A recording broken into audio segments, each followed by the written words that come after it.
Hello friends, welcome back to the many video guys and my YouTube channel guys. Today when we are going to talk about guys how can we turn off guys icare setting in our Infinix phone device. Friends, you want to off guys your phone icare settings. So friends, how can you off it?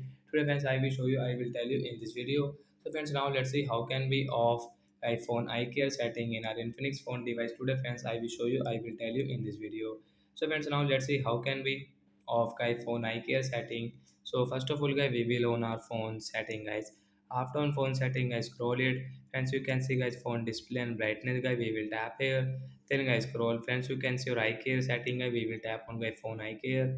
So friends, you can see guys your phone eye care setting here. You can use from here. So friends, you don't want to use friends, you want to off it. So friends, you can off from this headset icon. Tap here to off. Then guys, your eye care setting will off in your Infinix phone device.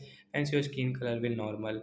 So like that guy, we can off guy phone eye care setting. So that's it guys. Thanks for watching the video guy. We will meet on next video guy with new topic. Before going guys, please go and like the video, subscribe the channel. Bye my friends.